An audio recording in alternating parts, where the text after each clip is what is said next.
AOL.com to send some financial support Larry's way, and it's I'm trying to get Larry on my computer so we can listen.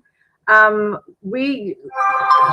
don't know if Larry will be able to come on with us right now after he's done with Jason. He's live with Jason right now. I've got it on my phone, but I can't get it on my computer right now. I'm trying to do that, and if I can get it to go live, then it says it's still waiting.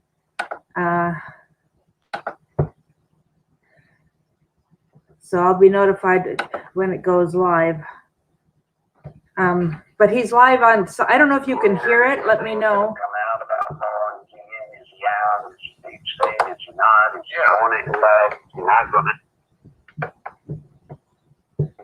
And I've got lots of buffering. And I'm trying to be consistent all the way, telling you strictly the things that I know, many of which I've been involved with. But this weekend, Laura made a speech. And folks, this speech was probably as telling a maneuver as you're ever going to get from William Barr. Now, I've known him for many years. And I can tell you this speech is directly his normal way of being. He doesn't do this very often.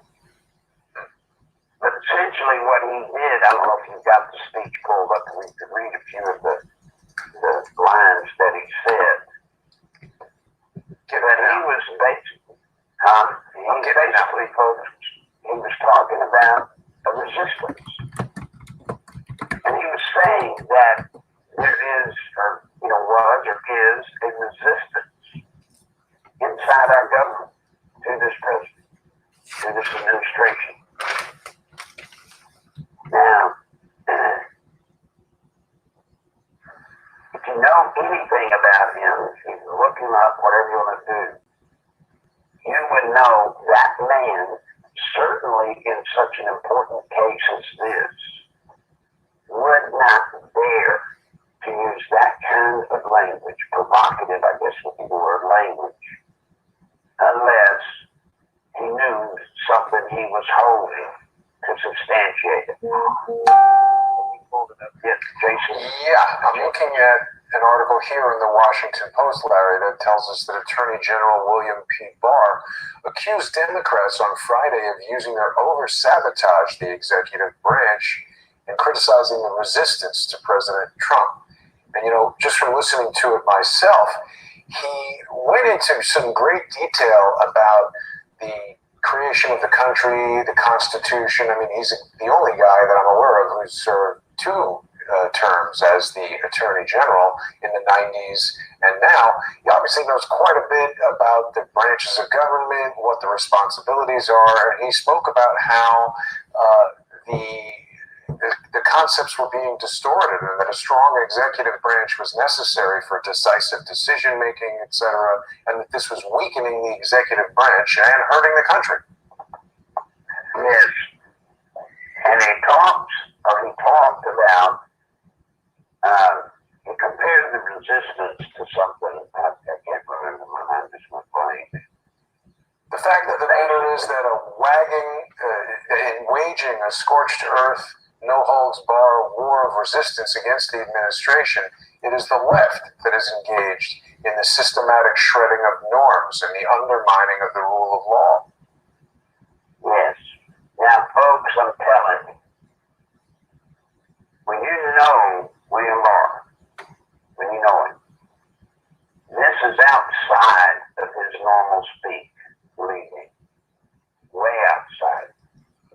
And for him to break off at such a sensitive time, Jason, with polarization, Democrats, Republicans, everybody against each other, at a time like this, for him to come out and make such comments about the Democrats, that's just unheard of. Unheard of. Now, it probably will hurt the president. I promise you, it probably will hurt him. And that Democrats are already claiming he's a puppet of President Trump, and he's going to do everything to cover up President Trump. of these hearings was done specifically to shout down the value of the FISA IG report, which is coming. I know about that as well. So very few things happen in Washington by accident. They just don't, or by rote. They just don't work that way. So this is a serious statement, and I promise you folks, William Barr, as far as I know, as far as everything I've been involved with, it has been said to me, not by him directly, hate to be that way since all this here is much about people saying somebody told him, but anyway, he has made it quite clear that he can't not prosecute from this case. He can't.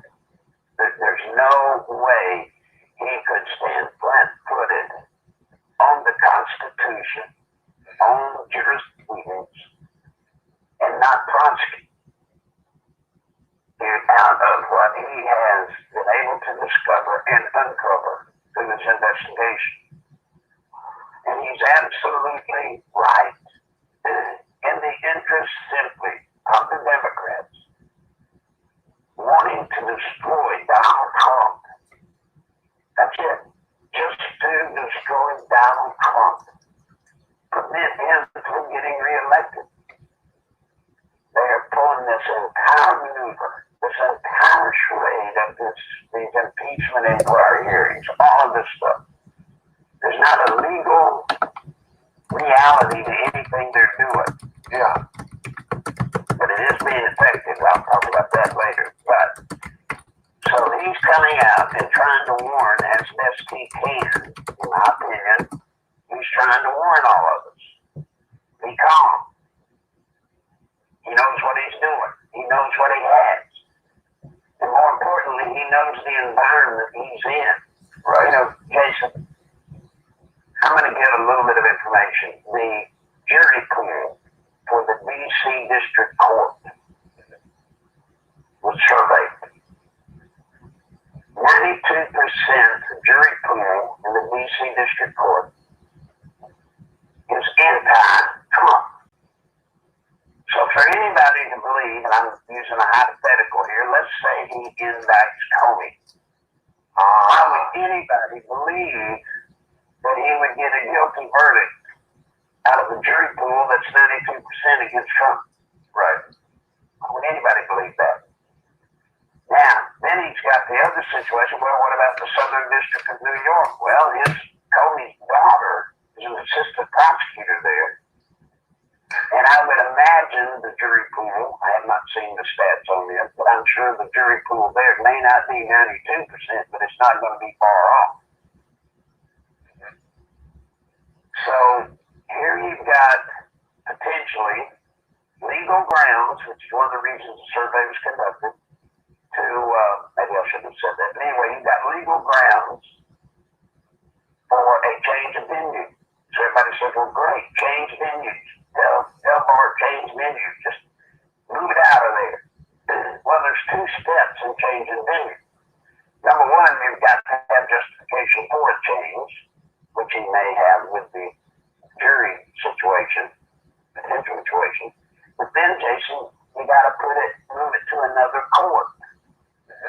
Well, the problem there becomes, how do you know that the court in D.C. or New York, if they do allow a change of venue, why would you not believe they would cherry pick the next venue to be about the same? Right? The whole exercise of change of venue is to try to get a fair, non-biased court. That's what it's all about. Right. When it's I'm not arguing about that. Yeah. Right. And listen, guys, everything in your life and mine, Jason, and all the listeners, our lives are on the line on this move right here. We get the wrong court. It doesn't matter what the evidence is. It matters not. See, this is People important, that are Larry. easily prosecuted will walk. Right. This is an important conversation to have because I myself have been really perplexed, like why are they not prosecuting? But I mean, you're really tapping into it here, and that's why I've titled this episode "Larry Nichols Knows Why Barr Indictments Haven't Arrived Yet," because I mean, we're talking about the strategy of the law. The law is not a binary, black or white kind of a thing. There's a lot of gray area there. And, a lot of people were upset about a show we did yesterday talking about Roger Stone's recent conviction. And I agree, Roger Stone was wrongly targeted. Roger Stone was unfairly treated. I think the FBI kicking in his door with SWAT teams was absolutely ridiculous. He's a non-violent guy who's never done any violent crime in his life. They could have knocked on his door with one guy with a business card and gotten the same result. But at the same time, there's complications with how everything played out in court, how his lawyers acted, how the jury responded, how the judge responded. So it's not just a matter of doing things by the letter of the law. This is literally the poker game where Barr knows the game, knows the strategy, knows what cards he has, but there's all these other aspects involved. Years ago, two people taught me law. Two. One, of course, was Hillary. Oh, she did a wonderful job of teaching me the dark side of the courtroom. Wonderful job. And it's paid off. I'll tell you, it's paid off. But the Prop B, fellow I'm calling, taught me one thing early on. He pointed out to me, you know what the most critical foundation of law is? And I said, well, blaming justice is blind, right? Isn't that what it is? He said, no. He said, when you get into selective prosecution, which therefore becomes selective persecution, you have no law. Now think about what I've just told you, Jason. Selective prosecution, which leads to selective persecution. But that's not a real thing. Wait, Larry, selective prosecution, it's not a legal term. We're talking about they're prosecuting Roger Stone, they're not prosecuting Hillary Clinton. That's selective prosecution, right? Yes, well, the fact that in the old days, 40 years ago or so, it was a justifiable offense if you come in and Hillary burned her computer and all the records. Yeah. And Stone, in this example, burned all of his records, and he got prosecuted, and you have evidence and proof Hillary did the same thing. You could get the case thrown out because they did not prosecute Hillary. Back in the day. You can't do that. Yeah. Back in the day. Well, what stopped it? What changed? What changed that stopped that? The Clintons, and the progressives, and the effort to turn us into a socialist country. You see, this is communism. Yeah. This is communism when two people can do the exact same thing, and since one's a part of the clique, one of the elitists, that one don't get prosecuted, but if you dare do it over there and you're just an everyday person, right, you're going to get hung. Right. That changed. That changed it. Now I understand and see every day what Prop B was telling me.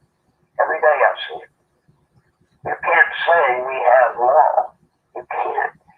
You hear them refer to, what is it they call, two-tier prosecution. You can't have that. We do, but you're not supposed to. It destroys everything, Jason. Everything. Sorry, it keeps buffering. Ignorant question, but what is Prop B? Proposition B, I guess?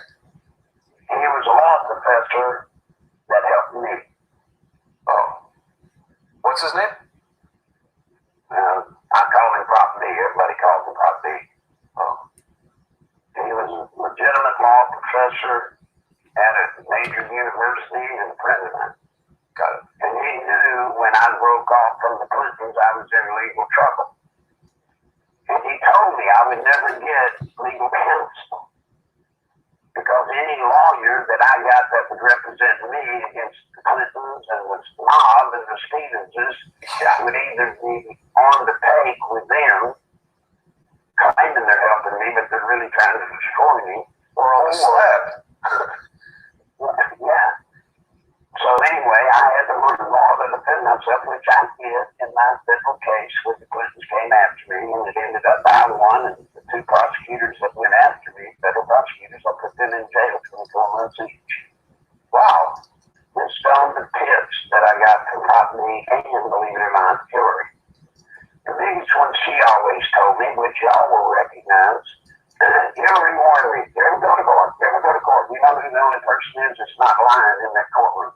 And I go, no, hey, the fool. Everybody else lies. Judges lie, lawyers lie, prosecutors lie, everybody lies. Think I'm going to lie to get in there with them. Now, Larry, there's this book here. Is this about you, the Larry Nichols story, Damage Control? Mm-hmm. Yeah. Oh, I didn't realize that. But somebody else wrote it. Yeah, Dave Resnihan. He wrote it, sold thousands and thousands. I never got a cent. He beat me up all of it, but whatever. I'm a fool. But yes, that was about me. But anyway, she taught me that, and she taught me one other thing. When you're on the witness stand, always remember, if you get caught lying, you'll be guilty of perjury. Yeah. Put in jail. 5 years. How do you handle that if you need to lie? Because I got to tell them, well, what if I got to lie? That's my story and I'm sticking to it. She said, when you get in court on the witness stand, you just can't remember. Right. You see, they can what you can or cannot remember. Mm-hmm. Doesn't be mad at you. They can just go down and prove, but they can't prove what someone can or can't remember. It looks like Hillary when she testified in the Whitewater hearings in Washington 270-something times. She said she couldn't remember. Now, she could remember everything going up to about a second. But then there would be a 5-second interlude, and she couldn't remember that, and then she couldn't remember everything after. It was a joke. It was so obvious. Yeah. Going on today. So this is the world that law has become. Right. And this hearing, the hearing's got to make up its mind. You and I talked about it. Is it about historical rules or is it about the rule of law? So what Schiff has done is he mixes the two together. And that's why the hearings are absolutely unfair. And that's why nobody should be testifying that's a supporter of Trump. Because you're not going to get a fair shake, and nothing you're going to say is going to be taken correctly, and you just shouldn't go. This hearing, folks, is a farce. Absolutely. And here's the bad news. The polling's in. Reasonably accurate polling. And it's scary, Jason. It scares me to death. It scares the administration to death as well. When asked the question, and I'm paraphrasing the question, do you believe the hearings into the impeachment of the president should continue? 51% of the people said yes. 19% said no. That's And then something like 25% said that they didn't know enough to make a decision. At least they're being honest. I think a lot of people don't know enough because how could that boggles the mind, Larry. Well, how can that happen? Well, you're seeing, folks, what we've tried to warn, both Jason and I, the impact of controlling the national media. I'll bet you 98% of the people that are going to vote November 2020, 98% of the people that are going to vote that day will get 100%, Jason, of that which they assume to be all the national news they need to know to make such a decision. Right.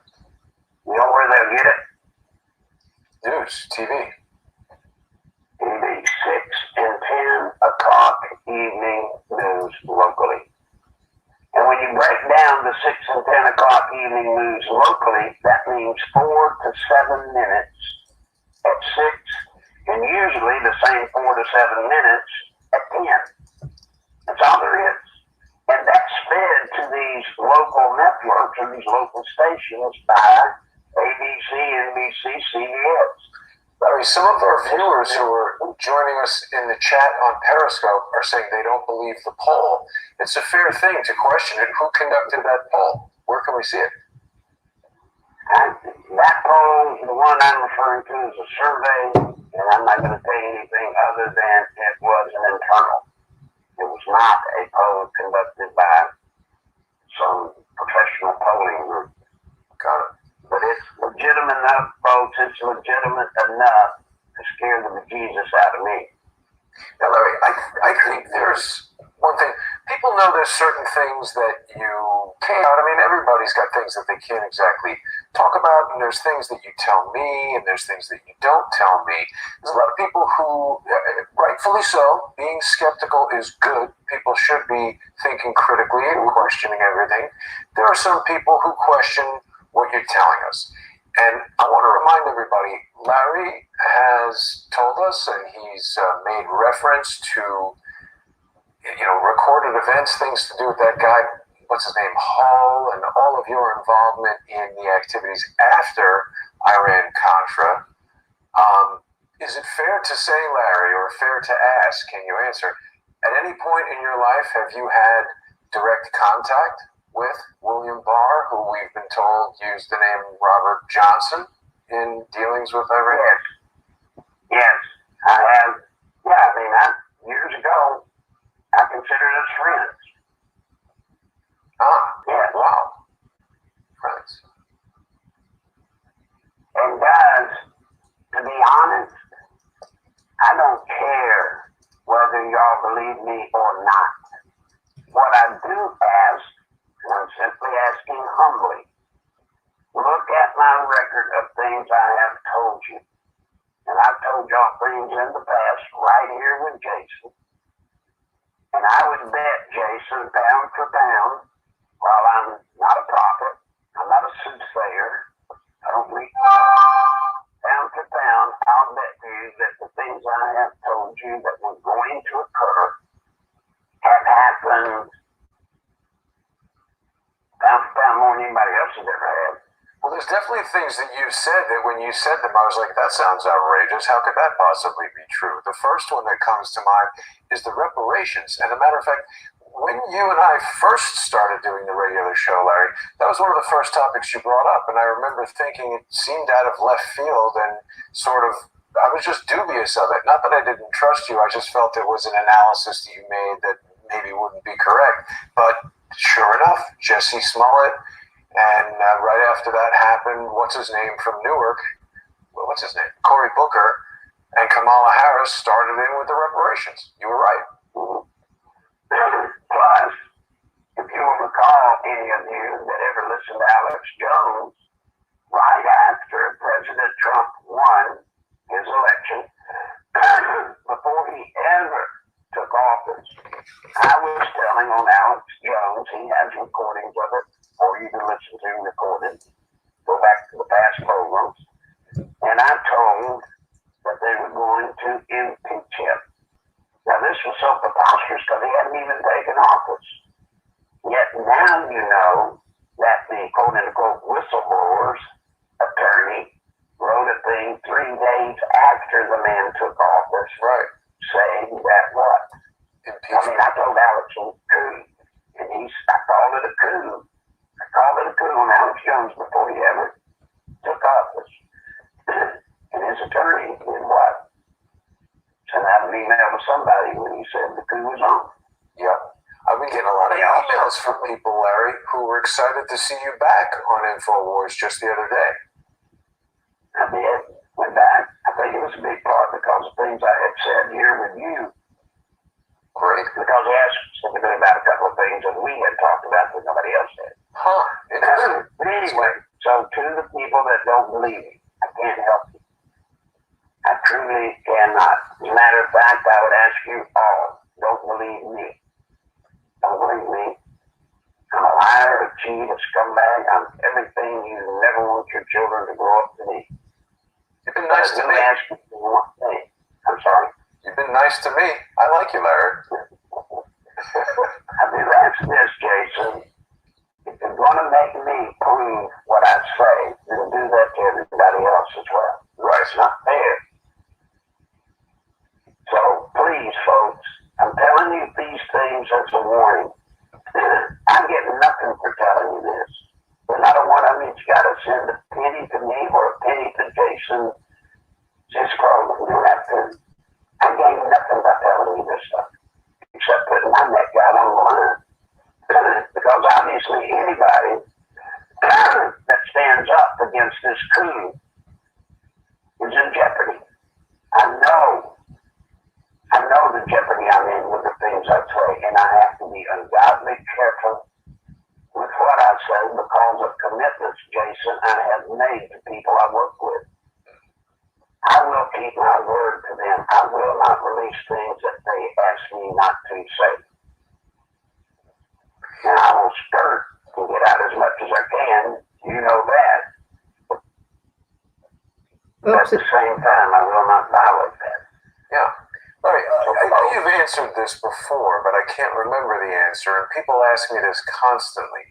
They always say, how is Larry Nichols still alive? And I mean, I think they're talking about the revelations that you make, not your ongoing health problems. Well, one thing is I'm not a normal person, meaning that I was with the other side for years and years, guys. I know how they work. I know what they do. So I've got a little advantage over an average guy that just comes out all of a sudden and says something. I've been through it. And the other thing that I did on purpose that has kept me alive, and had I not have done it, you wouldn't have me around anymore. I knew, or I thought, or I hoped that if I went public, that if something happened to me, they would have a tough time explaining that accident. Plus, I left information scattered around the country to specific people to prove everything I've ever said. And they always had to run the risk, which I reminded them every chance I got, that I would probably be a bigger detriment in death than I would be in life. You know, Larry, there's a very good message here from Thomas Tyson, who's a frequent contributor in the chat. He's saying that there's certain things that he feels he knows about John Hall and the Iran-Contras that are not congruent with things that you've said. But he says he doesn't feel that you're being dishonest. He recognizes that there's a compartmentalized operation, and there could be disinformation going on even within that. Well, he would certainly know, or at least I hope you know, that person, that in that racket, you knew just what you were supposed to know. You were involved with what you were involved with. And there were tons of things that went on in Nicaragua that I had nothing to do with. And I don't claim I knew it all. I just know the part I was involved in. I know what I did. Right. We've also got a person that has that knowledge. He knows that he's right. I guess you would call it compartmentalization. I mean, you were given what you do, and that's it.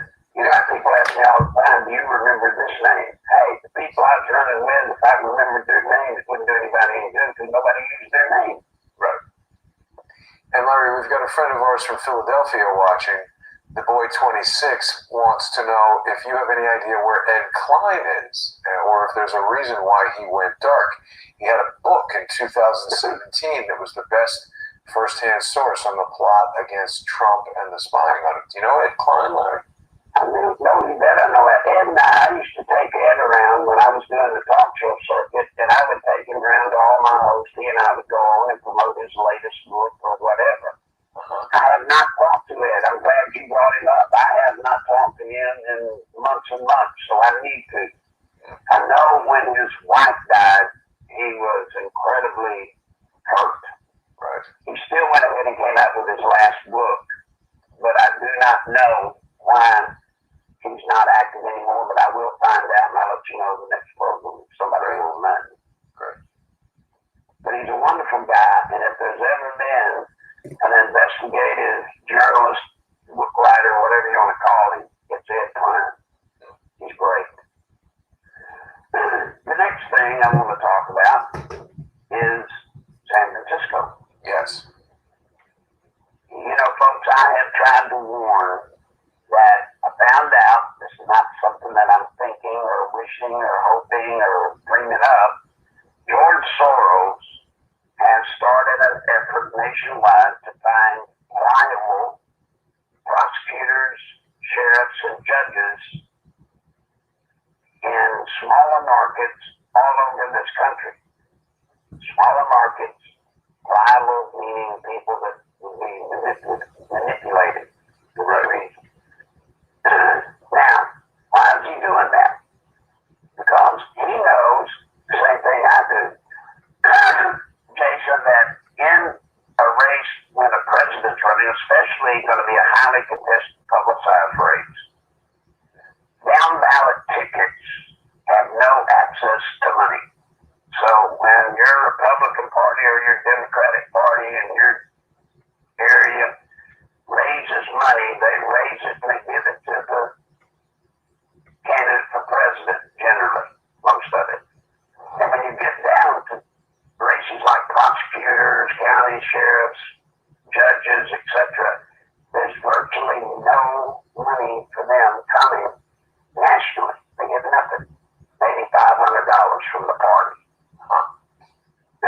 So you can go into a race like that in, say, an area with a population of, let's say, under 50,000, in a race for county prosecutor or city district attorney or whatever. You can go into a race like that, Jason, with $5,000 and literally bury your opposition because they won't have 1,800, Well, how does that, maybe 2,000, how does that money directly correspond to votes, Larry? Because it seems like it's such an insignificant amount. 5,000 isn't like TV ads or stuff like that. How does that small amount make a difference? Well, because you can use it, for example, if you're in Conway, Arkansas, which we're close to Little Rock, you're not going to buy television because if you try to buy television, you got to buy it in the Little Rock market, and it costs for $1,000 would be out of this world. So the only TV you can buy in Conway is cable TV on your local cable company. Those spots run anywhere from $25, $75, maybe $100 a spot. Wow, that's cheap. After that $25, $75, or $100 a spot, it runs on every channel. Runs on the Food Network, sports networks, etc. So you see, it doesn't cost a lot of money. Not a lot. But you still have to have money to run. Yard signs, believe it or not, that's a big thing in local races. When every time you turn around, because you remember, they're going in to vote for the president. They're going in to vote for president. They don't even know who's running for prosecutor. But if it's a name they've seen before on everybody's lawn, they're like, oh, I've heard of that guy, I'll vote for him. Yeah, when they get in there flipping switches, they see a name that kind of sounds familiar, they flip that switch. Yeah. So that's why I've always thought, Larry, if I was to run for office, I think I'd have a good advantage because people would go in there, maybe know nothing about me, and see the name Goodman, and they'd say, oh, I'll vote for that. That's right. You're exactly right. That's why in politics you hear the saying over and over, you know, even bad press is good press. Because if you're smart, you've been in the press, even if it's bad, if you wait long enough, you can run for office, and people don't even remember why they heard your name, but they heard your name, so they'll flip the switch. It's crazy. But that's how disinterested people are in down ballot tickets. They really are. So they're going in now. Another example of Soros and this effort was San Francisco. We researched and found out how that little trick happened. You know, it didn't make sense to me, Jason. What made me get involved and try to dig it out, what made me get involved an oddball race, right? So you know turnout's going to be minuscule. And then you've got all these businesses that their business is being trashed because they're these street people setting up tents in their front door. It's got to be killing the businesses. So you would think that they would come out en masse, right, to stop somebody that supported that kind of activity, especially somebody that supported changing the law from $750 or less as a misdemeanor, not a felony, to $1,500. Especially somebody that lets urinating on the street be legal. Come on. Larry, it was, I hadn't heard about this guy, Chesa Bowden, until you told me about him last week on the show.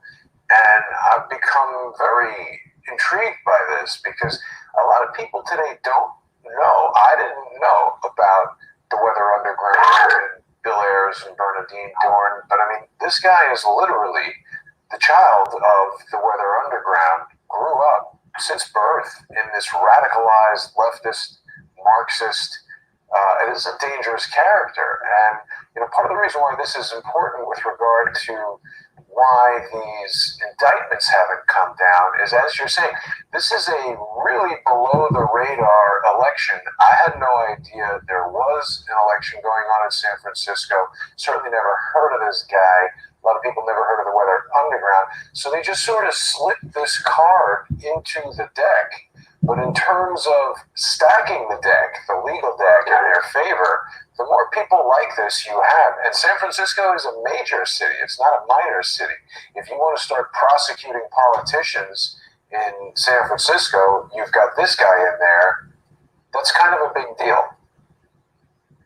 It is indeed. And still in all, I had trouble figuring out how this guy could get elected. Well, there were two factors. Number one, who he really was, who he really is. Guess what? The mainstream media didn't tell people. Right. So if you live in San Francisco, likely as not, as they normally do with candidates that are running, right, they pay the size of their underwear. Right. In this case, they didn't tell the stuff to the people. They didn't tell it. Everybody was about as shocked, I'm told, when he won, and then they started hearing all this other. They were shocked. His mother went to prison when he was 14 months old, Larry. Still is in prison, and he was raised by, what's his name? Bill Ayers and Bernadine Dorn. Yeah. But that's still not the reason he won. The reason he won was because George Soros, through two of his satellite organizations, paid these street people if they would. Some got $25, I'm understanding. Some got $75, and some, I guess, that were even hard to hold on to, got $100. But they paid homeless people to go vote. Now, when you think about in San Francisco, I think the total was somewhere around 60-something thousand homeless people, maybe greater than that. You know, that size block of voters, Jason, would absolutely win in a low turnout race. Absolutely. It would shift the scales to where that person would win. So he did. Now look what San Francisco's got. Yeah. It's interesting. There's a lot of articles I'm finding on independent blogs about this. There's something called Mission Local, which I guess is local news for a global city. And it's quoting that the last good Batman movie. He's saying some men just want to watch the world burn. And then it shows Batman standing there with the bat signal being this dude's face. And I haven't read the article, but his difficult balancing act has already begun, apparently. The police union hates this guy because his parents wanted to kill the police. And now he's the district attorney. That makes no sense. And it doesn't look like the fruit has fallen far from the tree either. Right. Makes no sense. I mean, can you imagine living in a town, Jason, and being a business owner when people can come in your store and shoplift up to $1,500 worth of merchandise and be prosecuted only as a misdemeanor? Are you kidding me? I mean, that's basically instructing people to steal stuff, isn't it? You might as well tell them to steal, because that's what you did. Come to San Francisco, and anything you want, you can go in and get. You know, I don't see how the 7-Eleven type stores can even stay open, because why wouldn't people just come in and take Twinkies or whatever they want and walk out with them? Yeah. There's no penalty. You know, it's interesting. When I was looking for some images to show today during the show, I was looking into this homeless problem, just, Googling around, and there's an organization that came together of local business owners, because this homeless problem is growing and it's a huge problem, and they basically lobbied the lawmakers to put in a law. I don't know if it's passed. I'm looking for it here. They wanted to tax businesses in San Francisco that earn more than $25 million a year, something like 0.5%, specifically to offset the homeless problem. And although I'm not a huge fan of increasing taxes, this kind of made sense, because having such a debilitating homeless problem that affects the, what's the word I'm looking for? The living in the city. The quality of life. It affects the quality of life of everyone when there's sick people and dying people and starving people and people defecating in the street.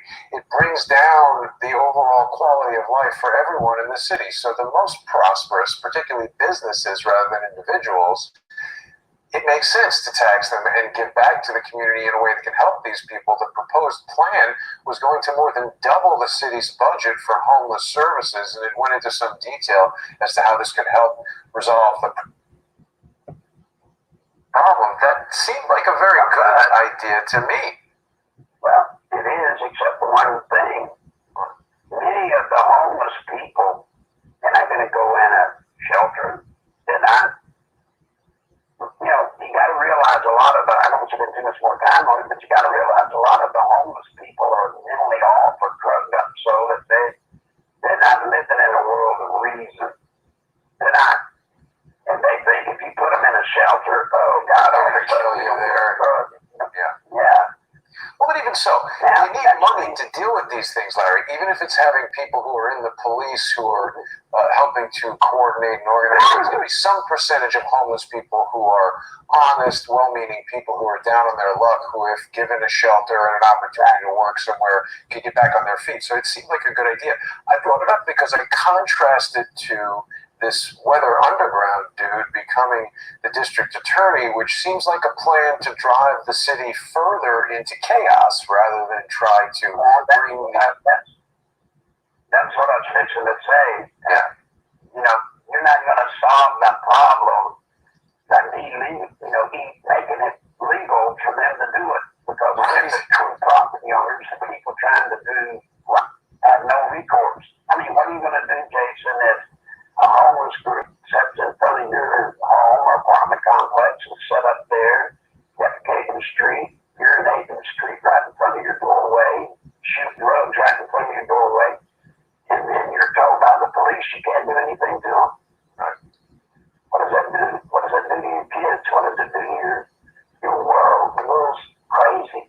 Yeah, and that's what I mean by reducing the overall quality of life. Yeah, now the next thing I want to bring up is the race for governor in Louisiana. This scares me tremendously. As it turns out, President Trump, you all know, went to Louisiana 3 times, maybe 4, no 3, to try to rally for the Republicans. The Democrat ends up winning. Well, once again, I'm thinking, come on, I need to look into it. Well, when I look into it, I find a very scary thing out. What's that? The registered Democrats to vote in Louisiana, 48% voted. Registered Democrats, 48% of the registered Democrats turned out and voted. Of the Louisiana, only 31% showed up to vote. Had the registered Republicans, if 38% of the registered Republicans had gone to the trouble to vote, the Republican would have won by a couple of thousand votes. And what's scary about that, I don't live in Louisiana, you don't, many of our listeners don't. But what is scary is that's the trend, Jason, I worry about for the presidential race. You know, I've warned this audience and anybody I talk to. The formula for this race is different than any we've had in the past. This is not a 40-40-20 election. This is probably a 50-50 or 48-48% election.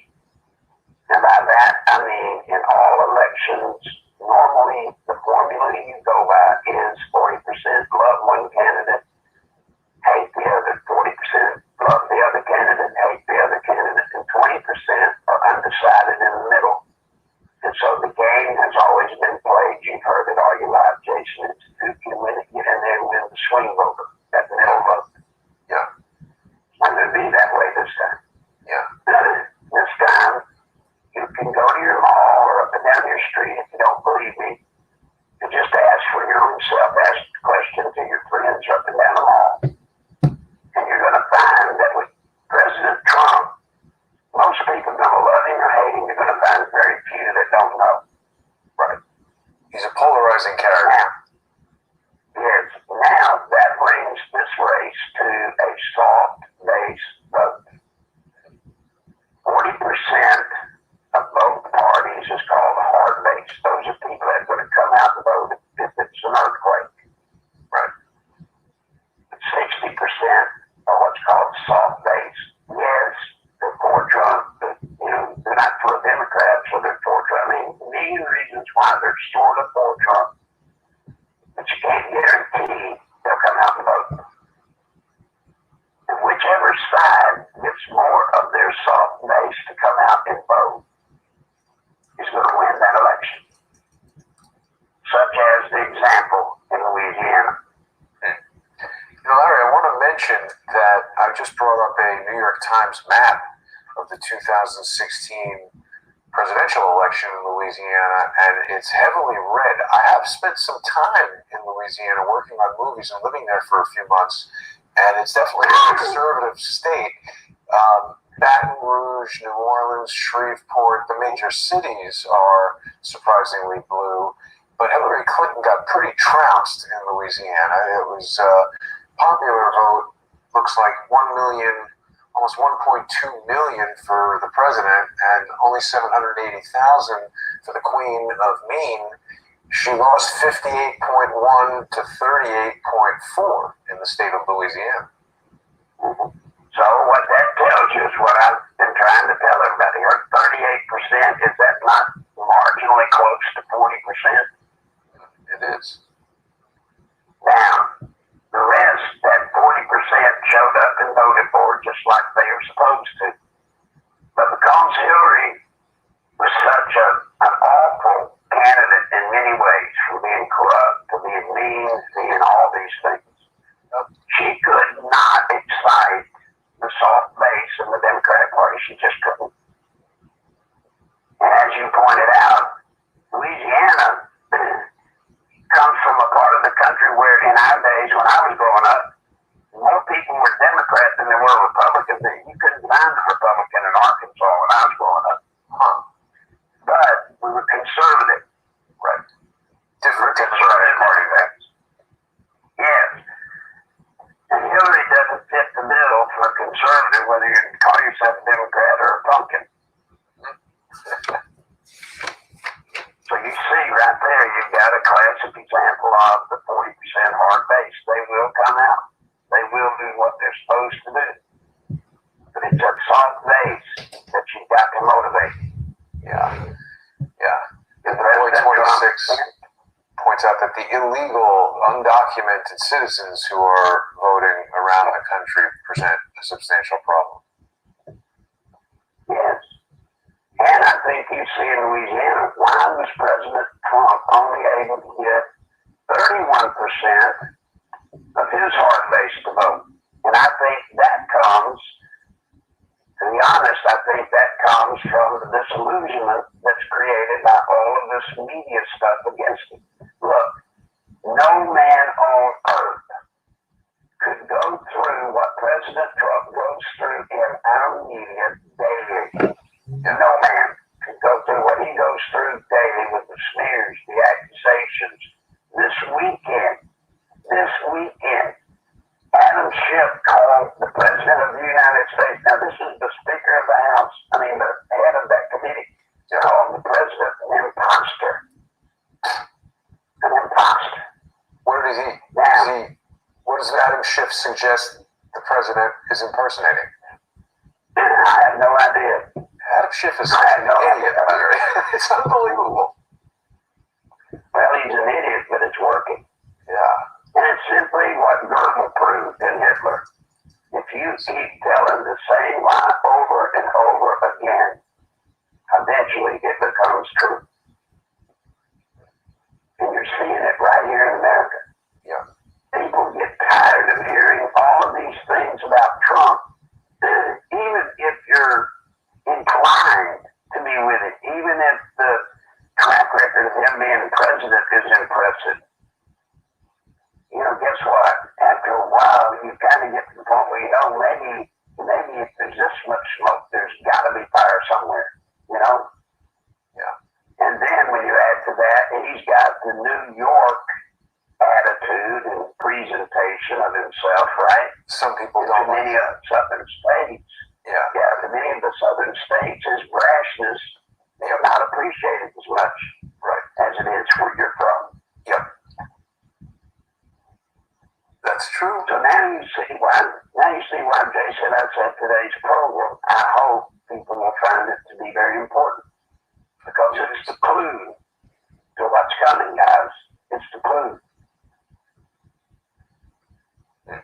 Yes, there will be indictments from Starr. Yes, there will be. From Barr. From Barr, I'm sorry, excuse me. Freudian slip. Yes, there will be indictments. Yes, Soros is amassing a program throughout the country to put in local prosecutors, judges, and sheriffs. Why? That's step one in submission. Look, you come into a state, you get 3 or 4 local prosecutors elected with the sheriff and crooked judges, etc. Now, when somebody stands up in the future, comes out against whomever, or stands up for Trump or whatever, you see now what they can do to them. They can accuse them of anything in the world and prosecute them. Right. And just not prosecuting them, they destroy them. Right. Even if they haven't even remotely been connected to the crime, when the news media every day tells you that Joe Blow robbed baby clothes on the weekend, every week, part-time, guess what? Eventually people start to believe it, not to mention the fact that look at the money it costs to defend yourself. The minute you're charged, you're ruined. You're destroyed if you get, and you don't go to jail and you're found innocent, you're still destroyed. Well, and not only that, Larry, even if you're able to defend yourself pro se, as I'm doing in the civil litigation that's been brought against me, it uses so much of your time, it takes away from your normal business, your productivity, your personal life. It's a really sinister, insidious thing, this lawfare. It's chipping away at people's lives. And you do 3 or 4 people in a state with high visibility, you destroy 3 or 4, maybe 5 people in an entire state that way. Yeah. Nobody else in the state's going to be able to stand up. Right, it calms people down. That much for them in submission. Yeah. Well, and Larry, that's what they're trying to do with me. They're trying to say, if you want to come out on social media and broadcast the truth, we're going to sue you, and we're going to sue you multiple times. And it doesn't matter if what we say is true or not. You're going to be in court for years. It's been 2 years already that this has been going on. And this is how they do it. Yeah. And don't doubt that you're being used as an example. Oh, I know, but, Because very, very few independent programmers like yourself, which is one of the reasons I to support this program. Thank you. Crowdsource the truth is because there are so very few out there that are subscriber funded, supported. But you know, they're just making an example out of Jason. If you come out and do this, this could happen to you or will happen to you. Right. And all of a sudden, even though these other program people haven't been contacted, haven't been sued, or none of that yet, it weighs heavy, Jason, on their minds. Oh, I know. But I'll tell you this, Larry. Well, you're right. For now it does, but we're not at the end of this story yet. And as Richard Pryor famously said, I ain't dead yet. So we're going to see who gets made an example of. I hope, Larry, that people will visit your webpage at nicholslive.com and click on the donate tab to send you some money, either on PayPal using your nicholslive@AOL email address, or by sticking some actual money in an envelope and mailing it to you there in Conway. People can do that. They can also support this program in a variety of ways. Really, the best way to do it is by joining us on subscribestar.com/crowdsourcethetruth or patreon.com/crowdsourcethetruth, because that not only helps keep the show sustainable and makes sure that the information that you're getting isn't funded by some outside giant corporation or some billionaire like George Soros who has an agenda. This is a micro sponsorship from each of you, the viewers, and it's more important than ever that we have your support, not just for Crowdsource the Truth, but for the individual guests that come on and share this information, like Larry Nichols. Larry gave us an analysis today. I mean, Larry, everything that you said makes sense. I don't see how anyone can say that you're lying about something, even if they doubt a source that you reference or whatever.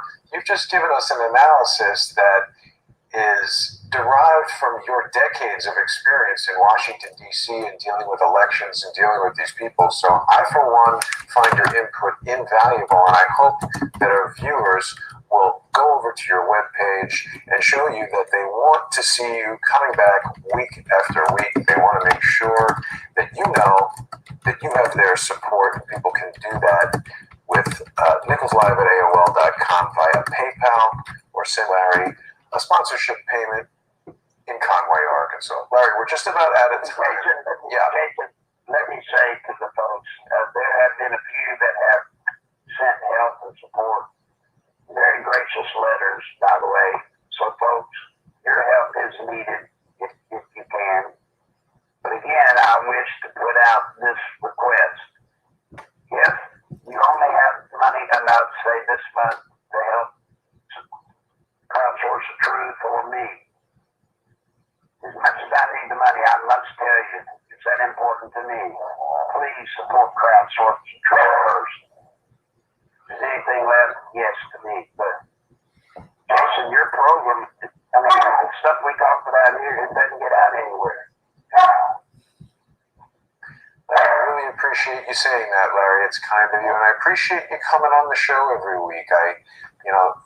You've helped me create a very important show here, and I can't stress enough how we wouldn't have this without you, Larry. So people will be looking forward to what comes down the pike next, and we'll see you next Tuesday. If something really important happens, we might even have another conversation sooner. But for now, Larry, we're going to say good evening, and I hope everybody will tune in tonight at 8 p.m. Eastern on patreon.com/crowdsourcethetruth and subscribestar.com/crowdsourcethetruth. We've got more pain with Mike Moore of True Pundit, and we're going to be playing. All right, folks, since Jason is done, I am going to text Larry the link to our show right now. I forgot to do that before.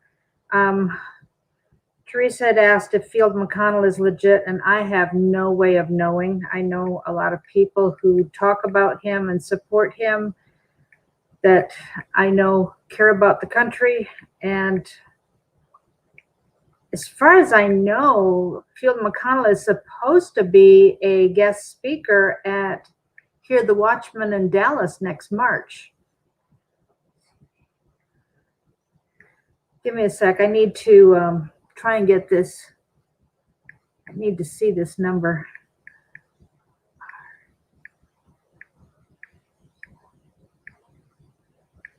All right. Oops. I always have to double check because sometimes I get something wrong. Okay. I don't know if he'll try to come in or not, but if he does, I hope you heard what happened. He gave statistics on a couple different things. Before I go into that, let me answer what you're saying about. I'll answer a couple things you're talking about in the chat. First of all, I don't know what happened. I tried to broadcast directly from my computer into StreamYard on my computer, and I couldn't get the show to pull up, but I was able to get it to pull up on my cell phone. So on my computer, I'm signed in as Larry Nichols official channel. On my cell phone, I'm signed in as me, who's just nobody. So maybe that's why I could get it on my cell phone. But a lot of you guys aren't getting it on your cell phone either. So I don't know what happened. Anyhow, I just, Larry said he didn't think he would even be able to get all the way through Jason's program, and certainly didn't think he could come in with us. So I thought, well, you know, I had announced that we would be here at this time, and so I thought, let me just see if I can let you hear it here. You know, we couldn't see a little bit of the documents that Jason put up. Let's see, Timeless, you said, will Pence carry out this reform? Look, Pence is deep state. Everybody knows Pence is deep state. He was governor for so many years. And so when somebody has been in government for a long time, no matter what level of government, if they've been in government a long time, they are part of the system. And I remember with Reagan, he was forced into taking H.W. Bush, Poppy. They insisted if he was going to run, he had to have Bush as his vice president, because they needed somebody deep state to keep an eye on things and do something. So I'm not sure, Truth Saker. Oh, I see what you're saying. Never mind, I figured out.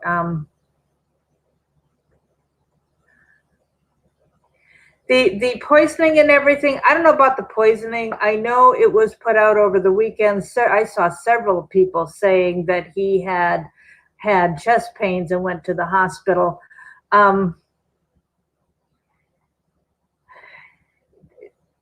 Give me a sec, Deb.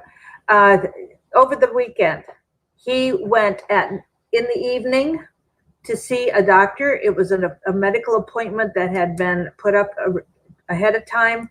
I heard I don't remember who I was listening to, but yeah, anyhow, I talked to the mother that I have met of somebody who works in the White House and travels with President Trump, and I was told directly that the story that he'd had chest pains and that's why he went to Walter Reed was not true. I was told by, two sources told me that it was not true, and two sources dealing with the White House directly told me that his having chest pains and going to Walter Reed was not true. And I really got upset, and I asked Larry about this story over the weekend, because I don't remember what day I asked him. I think I asked him Sunday, because I didn't talk to him most of the weekend.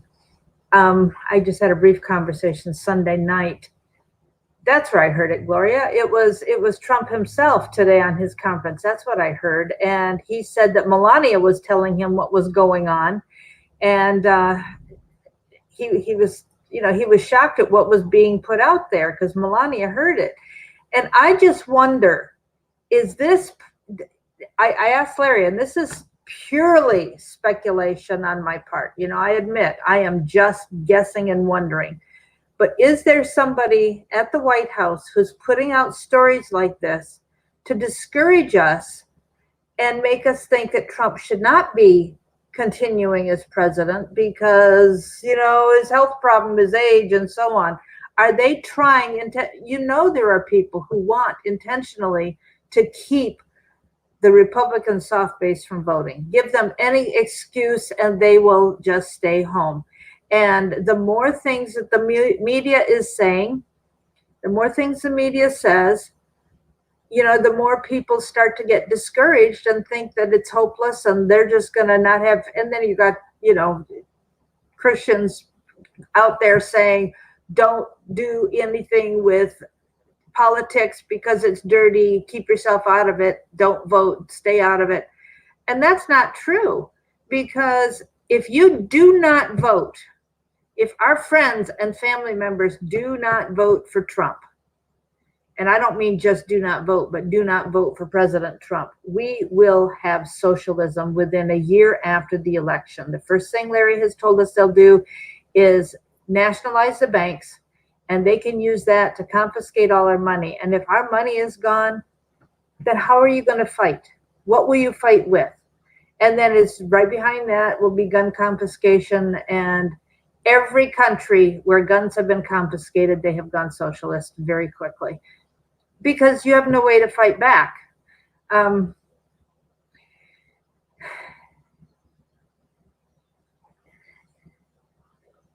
Yeah, I agree, Deb, that there are still probably people hiding out in the White House doing what they can to undermine. I mean, look at what's happening in the hearings. These people who work at the White House or who have had access to information, but they're hearing it second and third hand.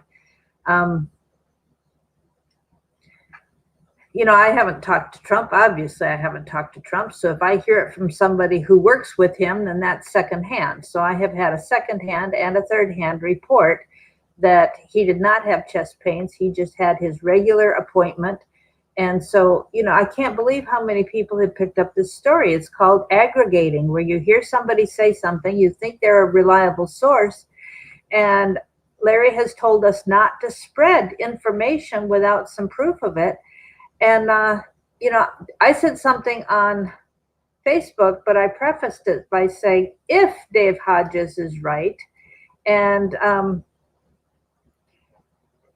anyhow, I did not put out this story that Trump had chest pains. I did not put that out, and I'm thankful I did not, because it turned out to be not true. And if we put out stories that turn out not to be true, we are discrediting ourselves, so people won't believe us when we really do have something important to say. It's like crying wolf. You know that story of the boy the shepherd who cried wolf, and finally when something really happened, nobody believed him, nobody came to help, and it was a big problem.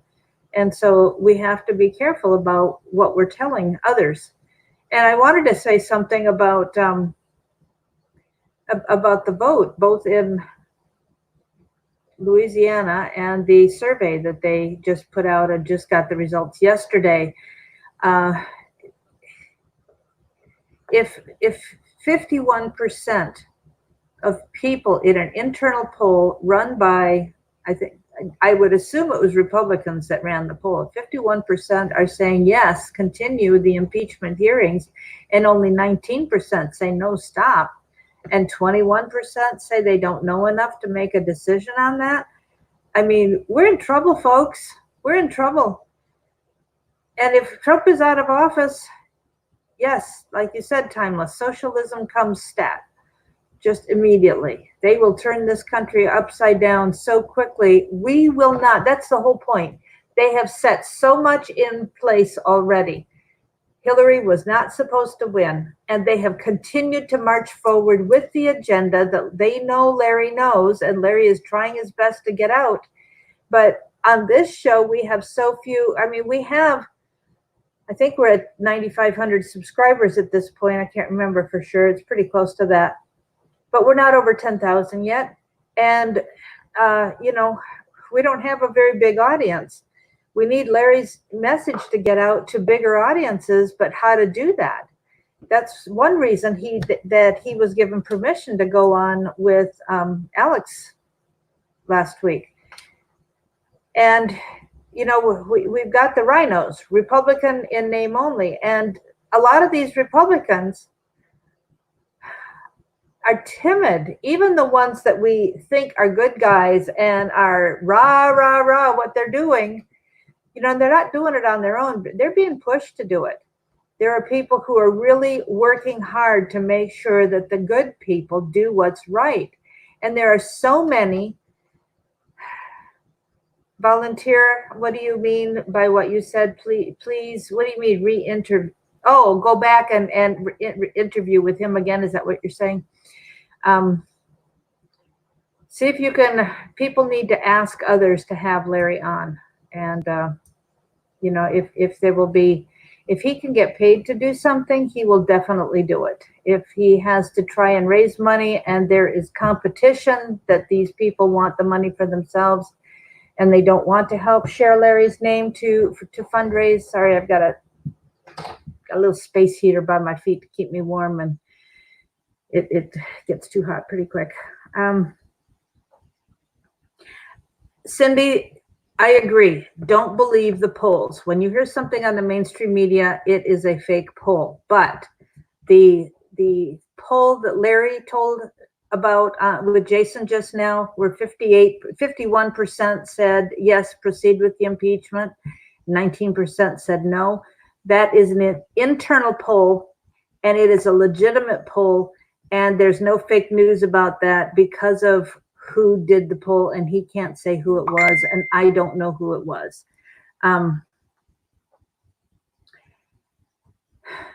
And then, of course, the voting in Louisiana is a great cause for concern because Trump was there 3, maybe 4 times promoting the Republican candidate for governor. The Republicans stayed home. Here you've got this red state, and only 31% of them went to vote. And if 38%, all they needed was 38% of the vote, of the Republican vote, in order for the Republican to win. So,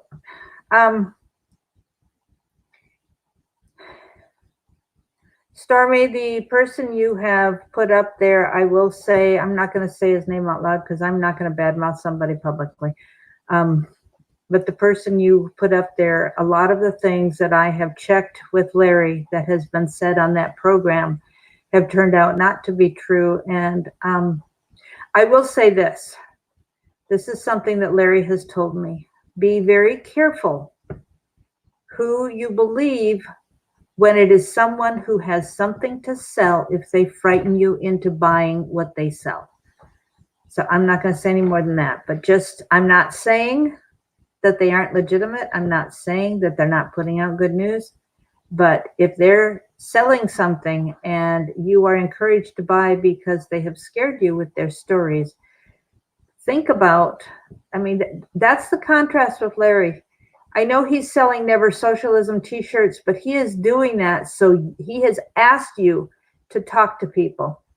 And the Never Socialism t-shirt, the Never Socialism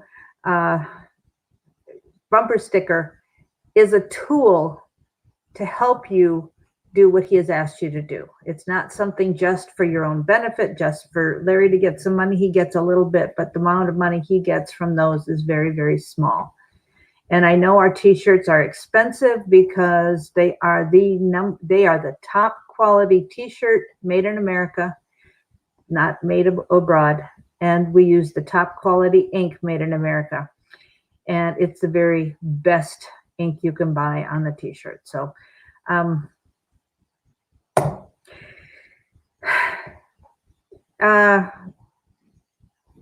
better come out with indictments very soon. Look, as Larry has said over and over and over again, we all want the indictments, but you cannot indict somebody without prosecuting.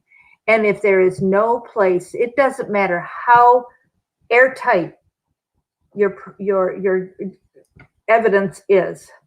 If you are in a rigged court, they can put a gag order on and seal the records, seal the evidence, and it never comes out and the person walks free.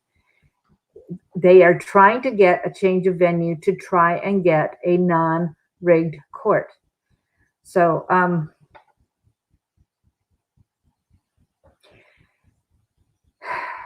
folks, this is why we are fasting and praying. This is why I have been in a fasting and prayer group, what's called a prayer and fasting group on Facebook.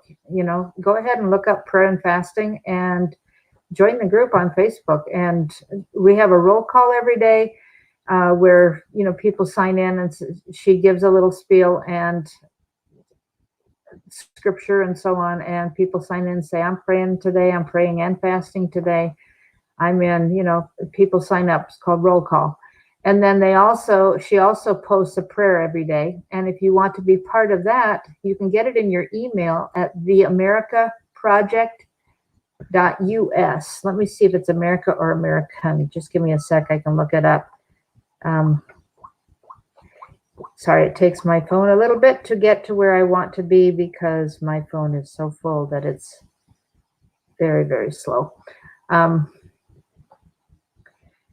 So I thank you Seth, for being here from the UK. We have somebody listening from other countries in Europe. And folks, we've got a problem. Larry wants to be here with us, but he doesn't have the strength and the energy to do all that he's doing and be here without funds. And we've got a major, major problem. And I thank God for the person abroad who has helped him so far over the weekend. But I think that person's credit cards are maxed out. And so even though he's, overseas, he can't do anymore. If Larry's done, he's done. Because, unless God does a miracle, which we have prayed for, I've been praying for it for 3.5 years. And every single day, I'd say minimum 5 times a day. It's minimum. I have some days just been in prayer practically 24/7 for our country, for Larry's ability to do what Larry does. And the ownership of the voting machines is a real problem, Stormy. And you need a PO box number for what, Kathy? The voting machines being owned by deep state people is a problem. And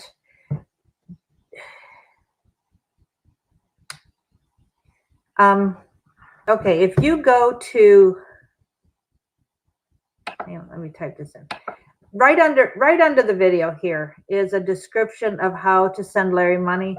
But I'm going to say Larry's PayPal account is nicholslive@aol.com. The website,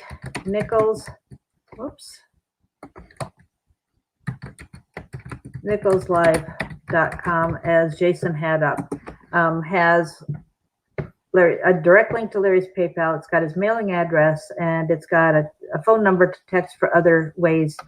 So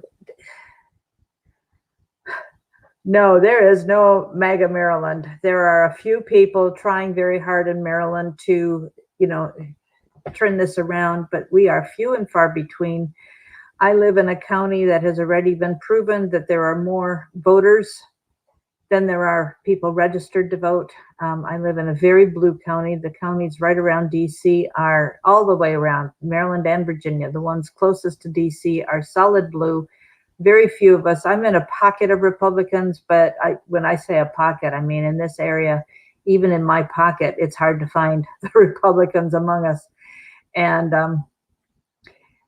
we are the second most gerrymandered district in the country, and they split my county into little itty bitty slivers and ran the sliver all the way out to far western Maryland and totally wiped out. And they did this all the way through the state. So all the rural areas that were voting red the counties around DC have so many more voters that, there's no way to, they have eliminated state politicians that were Republican. They are eliminating federal, congressional politicians that are Republican.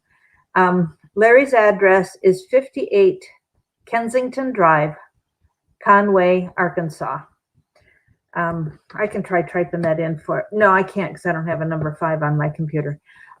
58 Kensington Drive, Conway, Arkansas, 72034.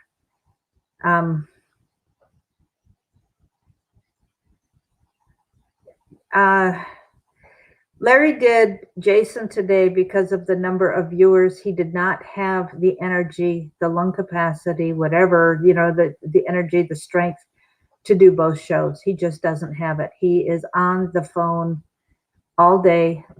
For the last 2.5 weeks, he has worked from 6 in the morning till 11:30 at night, 2 o'clock in the morning, 4 o'clock in the morning, 6 o'clock, round the clock. A week and a half ago, he started at 6 o'clock Thursday morning and went until 5 o'clock Friday afternoon before he could have any rest because it was just nonstop. So he wants to be here, but he needs to have the funds to come and be with us. And because he has a bigger audience with Jason, he had to make the choice. And that's why I tried to broadcast it here so you could hear it if you couldn't get into Jason's show. So I hope that helped.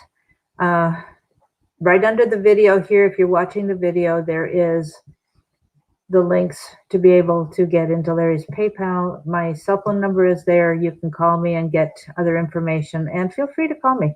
I pick up the phone. I need to know who you are, and I don't pick up Maryland numbers most of the time. If I see a number from across the country, I have caller ID, but that doesn't mean your name comes in, especially if you have blocked having your name show up. So, John Demas, I don't understand why you're unsubscribing, but you have the right to do that. So, Larry will do his best to be back, but, he needs to have the funding to keep his energy up to get the treatment he needs to be able to stay in the game. So that's it. Thank you. God bless you. And Kathy, if I had your contact information, I would call you, but I don't. So send me a text message or call 240-499-6729 and replay it if you didn't catch the number. Thanks, folks. I'll be back tomorrow, hopefully with Ellie, if Larry can't be here, and we will continue this fight as long as you want to stay here, and hopefully Larry can be back. Please pray about that and do what you can to spread the word and get people here. Thanks again. God bless you. Bye.